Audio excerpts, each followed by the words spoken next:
Luigino Falcer, 65 anni. E dal 73 ho iniziato questo lavoro con mia madre e dopo dall'80 ho preso la gestione io. Il negozio qui era molto più piccolo un tempo, sono stati 30 metri quadri, 40, da colonna a colonna.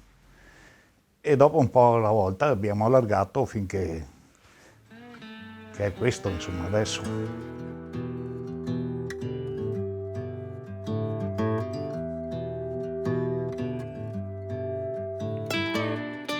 L'alluvione del 66, qui non abbiamo avuto tanta acqua perché come puoi vedere ci sono 3 scalini, però comunque è venuto dentro circa un 60-70 centimetri d'acqua, però i banchi erano tutti di legno. Mia madre aveva messo tutte, perché avevamo anche un po' di mercerie, e aveva messo tutto sul banco.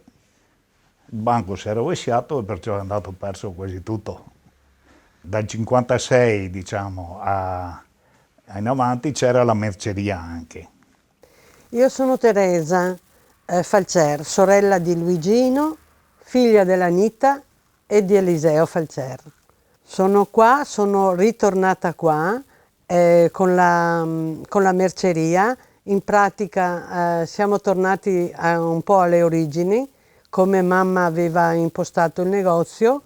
Cerchiamo di dare un servizio più completo al paese, in modo che anche certi anziani, certe persone che non possono muoversi, trovino la possibilità di trovare qua, insomma.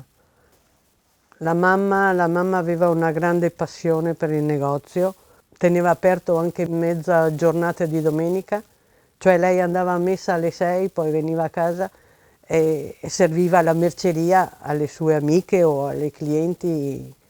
Io ho sempre vissuto qui, in questa casa, e noi ragazzi fratelli, che eravamo 3 maschi, dormivamo su al terzo piano, su un camerone unico, diciamo.